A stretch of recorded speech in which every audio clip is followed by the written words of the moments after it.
let's fix like why we're having trouble. Like, why did you fire all the unvaccinated? Why are you pushing woke crap and DEI down these troops' throats? They hate it. They don't want it. They're not willing to die for a country that, you know, hates them and hates their founding. And I think what they're doing is, you know, they are trying to bring people here who have no allegiance to America's founding, because when the time comes, they'll be willing to turn the guns on all of us, right? Because they have no allegiance to us, no respect for our laws. As you said, they're coming here illegally already. It's crazy. Yeah. And it seems like I don't understand how any humanitarian would be like, great idea, Dick Durbin. I love this, because now you're holding citizenship over someone's head, being said, go fight in a war, potentially die to get citizenship. The thing about being an American citizen and enlisting in the military is that you already have that, right? So you're of service to your own country. It seems like a crazy prospect on both sides to say that anyone would benefit from this at all. It seems like blackmail on one hand. I know you're here illegally. You have now registered with the government. To be fair, the Biden administration doesn't deport anyone. They're useless. But theoretically,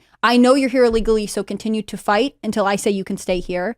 Or we could just maybe enforce border laws and then go back to our native population and say, why don't you want to enlist in the military? What changed in our culture that drove military recruitment down? What's going on in the military, like you've alluded to, all sorts of like woke ads, the vaccination regulations, as well as just generally like what are the physical fitness standards? What are the benefits? What are we doing that's not working? Rather than bring in a class of illegal people, why don't we just go to people who are already here, our citizens, and ask them what would make you want to be in the military? Well, and then these people who come here illegally are still a burden on the taxpayer, right? We're still paying for them to be here, paying for all of the benefits that they get as members of the military and will get when they leave the military.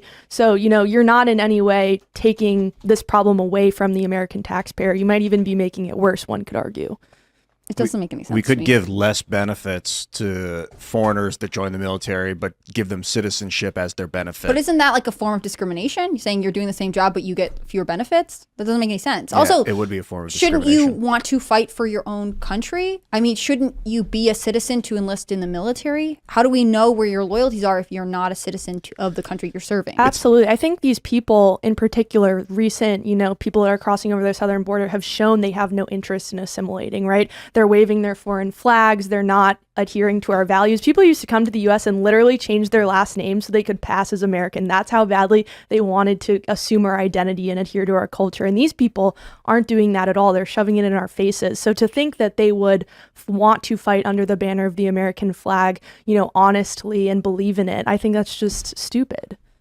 I think about the Hessians, having foreign nationals fight for your country. It's not super uncommon. The British hired the German Hessians to fight during the American Revolution and against the colonists, and also but you see the Roman Empire started to hire and bring in foreigners to fight a late stage empire when they didn't. Like want I to fight said, if anymore. Ukraine wants to hire America's illegal immigrants to go fight for their war, that's fine. But I don't think that as the country, the U.S. should say, as a path to citizenship, we should encourage illegal immigration. It's the same reason that you make with ending birthright citizenship, right? If you say if you have a child in this country, you get to stay, then people are like, what can I do to have a child in that country? And if I were to say, if you enlist in our military, you get to stay, I'm undermining the actual problem, which is that people should not be illegally entering into our country and then being expected to find a way to assimilate and benefit, especially because they didn't respect the country in the first place to get there.